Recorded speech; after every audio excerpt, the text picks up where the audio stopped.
Hey everyone! Have you been watching the news and wondering why stocks are suddenly selling off? Maybe you've noticed your 401k balance dropping and you're feeling a bit anxious about what to do next.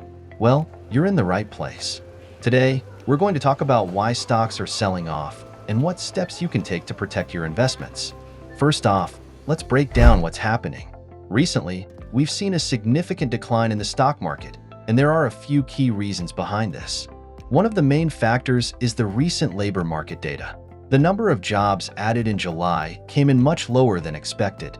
Instead of the 175,000 jobs that analysts were forecasting, only 114,000 jobs were added.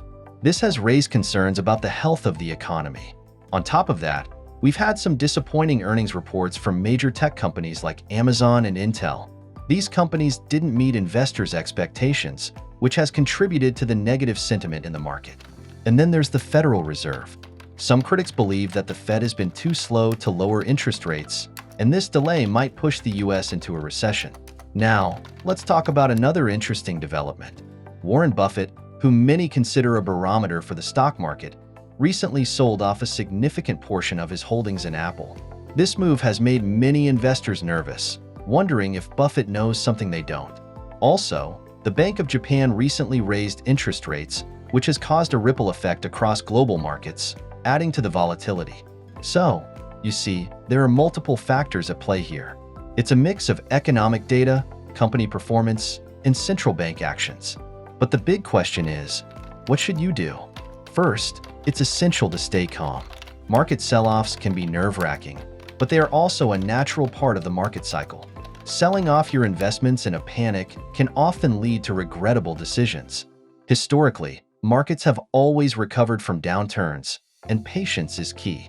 If you're wondering whether we're headed for a recession, it's important to look at the bigger picture. While some indicators, like the job market data, might seem worrying, other aspects of the economy are still doing well. For example, the unemployment rate is still relatively low, and some experts believe that the recent data might be skewed due to temporary factors like the impact of Hurricane Beryl.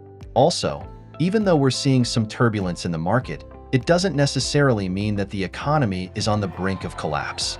Corrections, where the market drops by about 10% or more, are relatively common.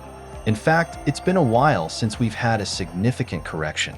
The last major downturn was during the COVID pandemic in 2020. So then, what should you do now? Here are a few practical steps. First, review your investment portfolio. Are you diversified enough? Having a mix of different types of investments can help reduce risk. This might include stocks, bonds, and other assets. Second, consider your investment timeline. If you're investing for the long term, short-term volatility shouldn't deter you from your strategy. Historically, the market has shown resilience and growth over the long run. Another thing to consider is your risk tolerance.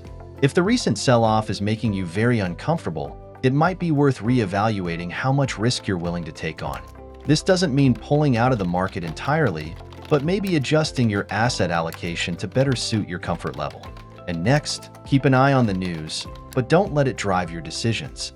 Markets are driven by many factors, and news headlines can often be sensational. It's important to look at the underlying data and trends rather than reacting to every piece of news.